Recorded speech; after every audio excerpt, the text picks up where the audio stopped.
Hallo meine lieben Zuschauer, schön, dass ihr wieder dabei seid. In diesem Video geht es um die Philips Hue. Philips Hue ist ein Beleuchtungssystem, was so ziemlich innovativ ist wie kein anderes. Wir können es mit dem Amazon Echo Dot steuern, wir können es über eine App steuern, wir können es mit einem Schalter steuern, der auch kabellos ist. Das heißt, wir können ihn überall hin tun, wo wir wollen. Es kann gedimmt werden und. Man kann aber auch einiges automatisch ablaufen lassen. Denn ich habe im Internet gelesen, dass einige Leute irgendwie Probleme haben oder nicht wissen, wie man zum Beispiel jetzt diese Leuchten automatisch dimmen lassen kann, dass automatisch zu einer gewissen Uhrzeit zum Beispiel eine Farbe eingestellt werden kann oder dass man zum Beispiel sich wecken lassen kann oder dass das Ganze einfach automatisch ausgeht. Wie man das Ganze einfach macht in der Philips Hue App, das zeige ich dir in diesem Video.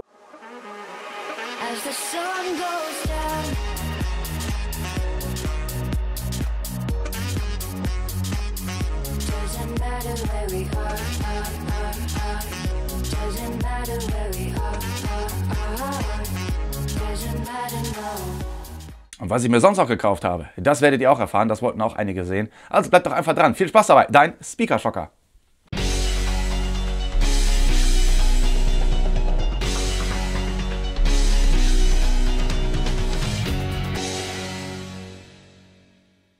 Im Grunde habe ich mir nicht viel Neues gekauft. Der eine oder andere hat ja schon mal das andere Video gesehen über die Philips Hue Steuerung und diesmal habe ich mir eigentlich auch wieder nur ganz normale Glühbirnen geholt, beziehungsweise sind keine Glühbirnen, es sind hier LEDs, mit farbige LEDs. Es gibt auch weiße, die sind ein bisschen günstiger, aber ich stehe auch manchmal gerne auf bunt. Darum habe ich hier auch farbige genommen. Und dann habe ich noch einen Lichtstreifen mir besorgt, den habe ich unter die Couch gepackt. Der sieht irgendwie richtig cool aus. Das erinnert mich irgendwie so ein bisschen an diese Tuning-Sachen von Need for Speed Underground 2. Zeige ich euch mal, wie ich den einfach befestigt habe, denn das wollten auch einige sehen. Und ich habe das ganz einfach mit Reißzwecken gemacht. Auf der Rückseite des Lichtstreifens befindet sich auch eine Klebeleiste, also quasi selbstklebend. Nur auf dem Stoff ist das ein bisschen blöd. Darum habe ich es einfach hier mit Heftzwecken festgemacht, einfach festgeklemmt. Ich war mir nicht sicher, ob das hält, aber das hält ohne Probleme. Ich habe erstmal 2 Meter geholt, das ist dieses Starterpaket, denn man braucht ja auch ein Netzteil dabei. Das liegt bei um die 40 bis 60 Euro. Wie gesagt, erstmal 2 Meter. Ich wollte erstmal gucken, ob das Ganze mir überhaupt gefällt. Erweiterbar ist es bis auf 10 Metern. Mal schauen. Wenn man neue Lampen installieren möchte in der Philips Hue Steuerung und die Philips Hue Bridge diese auch erkennt, müssen diese einfach unter Strom gestellt werden. Also Lichtschalter an oder halt, wenn man eine Stehlampe hat, Licht einfach einschalten. Die Birnen fangen direkt an zu leuchten, ganz normal, wie man das von alten Glühlampen her kennt. Und dann gehen wir einfach mal in die Philips Hue App. Da gehen wir einfach mal rein. Bei mir sind jetzt schon einige Lampen aufgeführt, die in dem Schrank mit dem Verstärker, die Deckenlampe, die hinterm Kamin und vorhin der Lichtstreifen, genannt Sofa. Wir gehen aber jetzt hier oben in diesem Zahnrädchen in Einstellungen und gehen jetzt zu den Lampeneinstellungen. Und hier sind jetzt alle Lampen aufgelistet, die ich habe.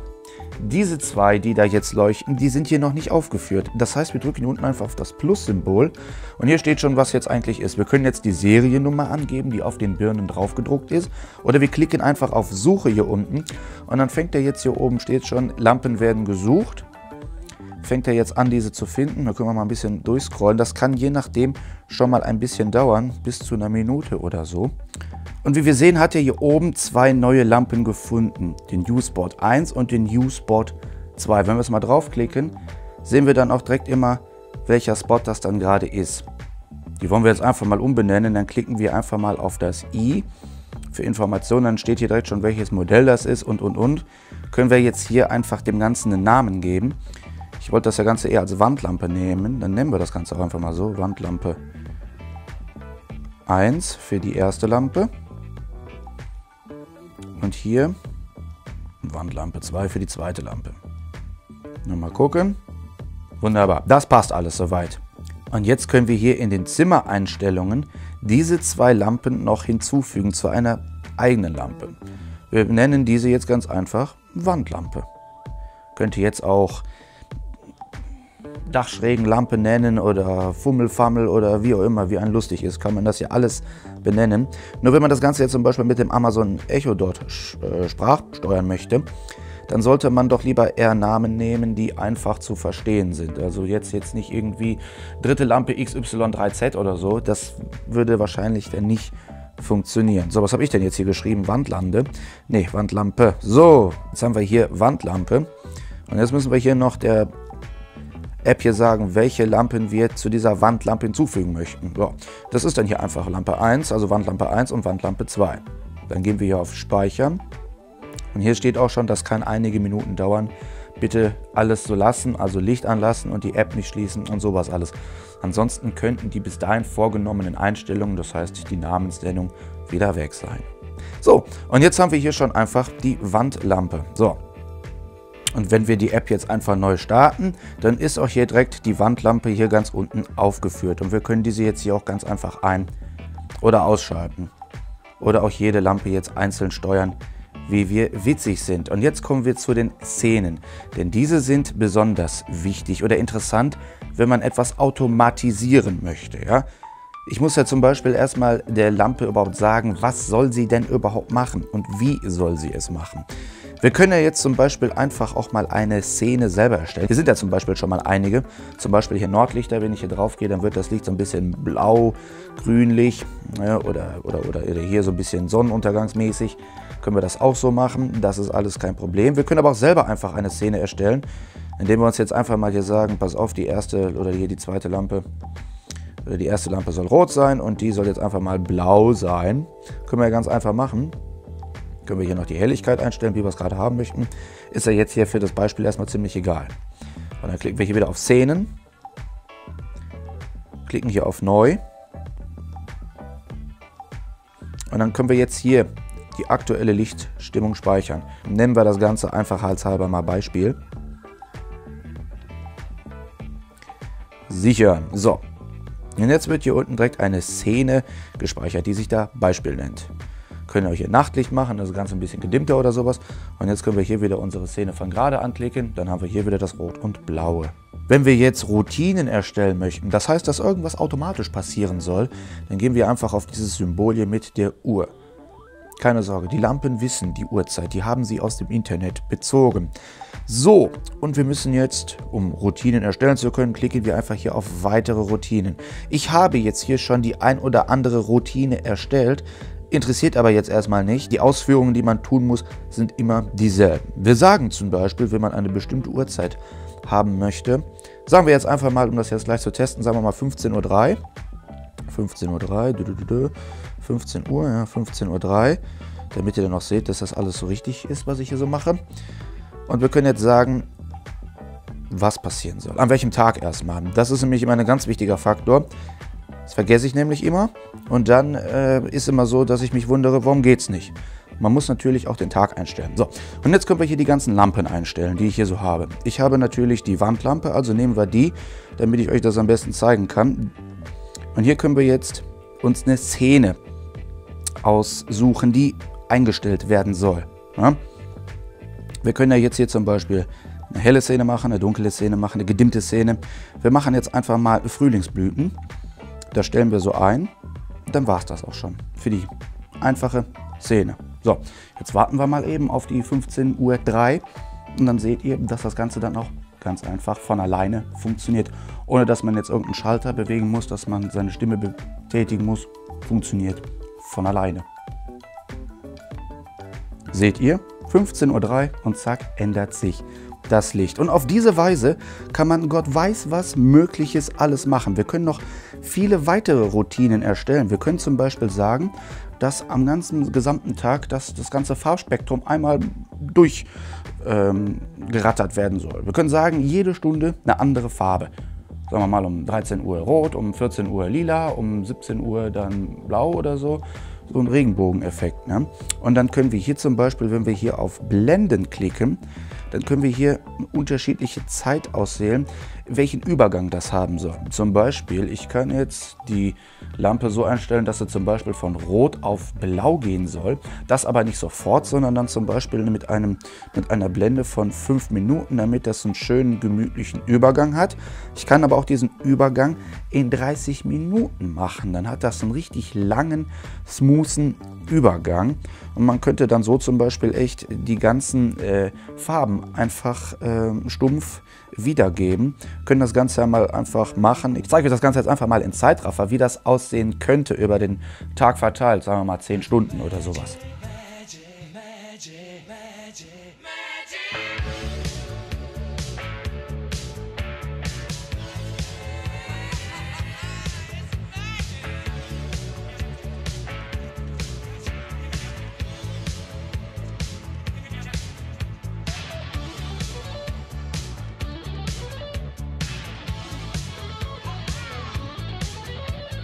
So könnte man das Ganze dann einfach machen.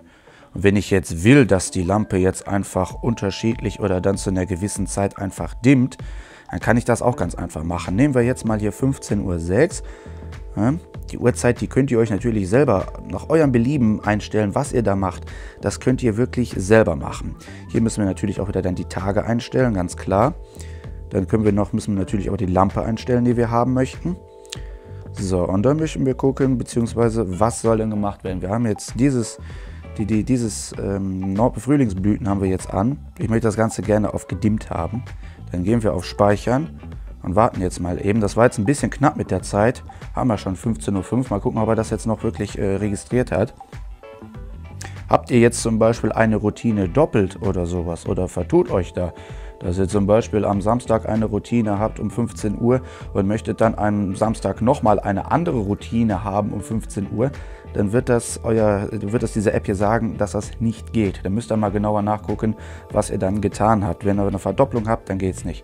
So, wir haben 15:06 Uhr und zack, wird das Ganze einfach gedimmt. Das Problem ist hier allerdings, ihr könnt machen, was ihr wollt.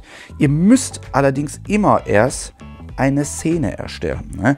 Ich könnte ja sagen, zum Beispiel auch, ich möchte, dass erst Spot 1 angeht, mit der Zeit immer heller wird langsam und dann irgendwann Spot 2 angeht und der dann auch mit der Zeit immer heller wird. Man muss dann immer erst eine Szene erstellen. Ne?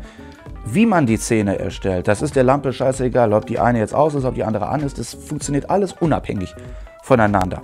Ich könnte jetzt zum Beispiel, so wie das jetzt ist, hier gehen wir wieder auf dieses Plus, aktuelle Lichtstimmung speichern und dann nennen wir das jetzt hier einfach mal Beispiel 2.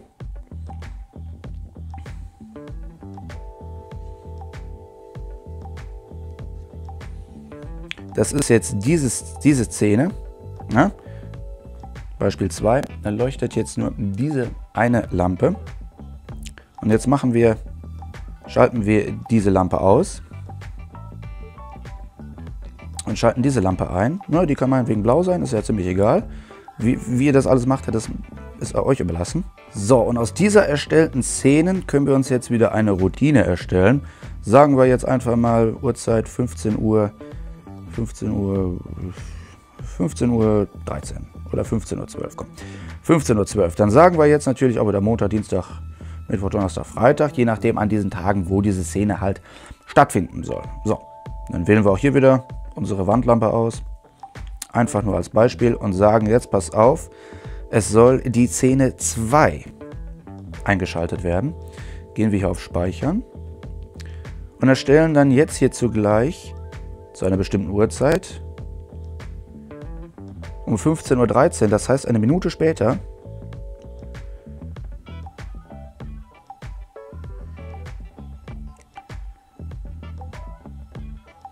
soll dann die Szene 3 gestartet werden.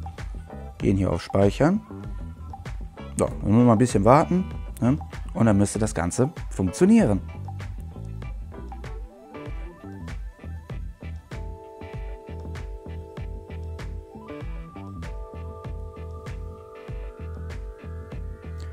Gut, mein Handy geht ein bisschen nach, aber 15:12 Uhr und die Szene hat sich automatisch eingestellt, wie wir sie gerade eingestellt haben, ohne dass man irgendwas machen muss.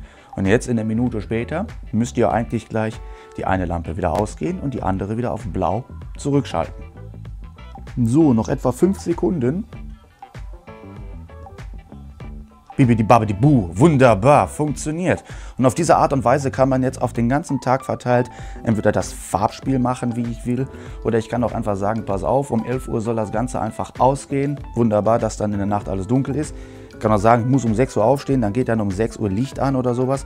Oder ich komme abends nach Hause um 17 Uhr oder sowas und möchte, dass in der Wohnung schon mal ein schönes, gemütliches, gedimmtes Licht ist, dass das alles von alleine passiert.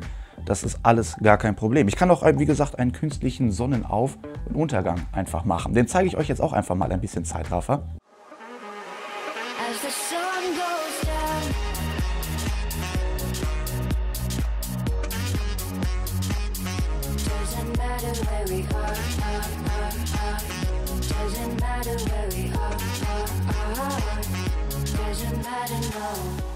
Ja gut, der sah jetzt ein bisschen abgehackt aus, aufgrund wegen Zeitraffer. Da kommt das mit dem Übergang, sieht das jetzt nicht ganz so toll aus, aber ansonsten ist es eh über den ganzen Tag verteilt.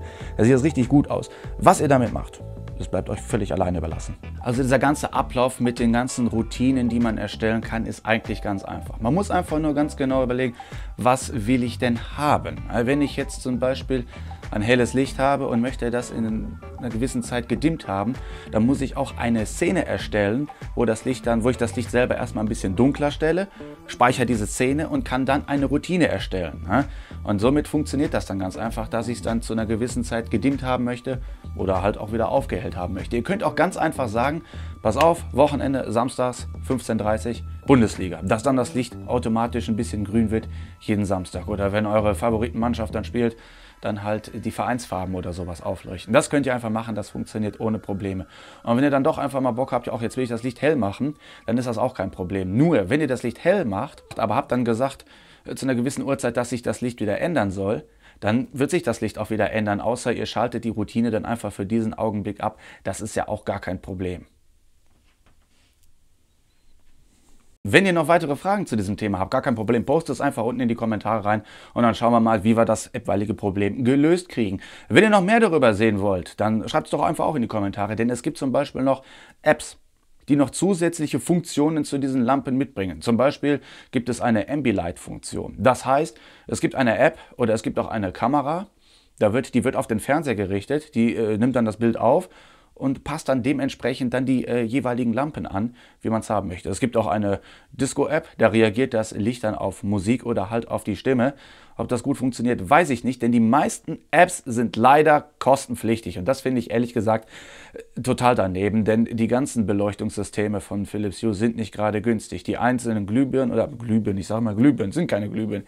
Die einzelnen Lampen, die kosten ja schon ab 40 € aufwärts und das ist jetzt nicht wenig. Natürlich, wenn man nur weiße Lampen nimmt, die sind ein bisschen billiger, aber ich möchte es ja gerne bunt haben.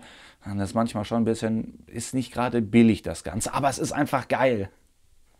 Ich hoffe, dir hat das Video gefallen. Wenn ja, dann freue ich mich gerne über einen Daumen nach oben. Abonnieren könnt ihr mich gerne auch, dann verpasst ihr demnächst auch nichts mehr. Denn Silvester steht vor der Tür. Jawohl, es wird ein Silvester-Video, wird es auf jeden Fall geben. Nur wann das kommt, weiß ich nicht. Ob ich es noch schaffe, Silvester rauszuballern, das weiß ich nicht. Da müssen wir mal gucken. Ansonsten wünsche ich euch jetzt schon mal ein wunderschönes Weihnachtsfest. Lasst es euch gut gehen, überfresst euch nicht, das ist immer ganz schlimm, dann geht es einem nicht gut. Kommt gut ins neue Jahr, rutscht mir nicht zu weit rein, immer dasselbe, ihr wisst es ja, übertreibt es nicht ganz so und vor allem mit den Nachbarn. Nur weil Silvester ist, heißt es noch lange nicht, dass man jetzt Gott weiß, wie alles vergessen kann und jegliche guten Sitten über Bord schmeißen kann. Nee, auch da muss man aufpassen. Ne? Übertreibt es nicht, bleibt mir gesund und munter und dann sehen wir uns 2018 wieder. Bis dahin, viel Spaß dabei, euer Speakershocker, ciao, ciao. Danke für das geile Jahr 2017. Ihr seid die Geilsten.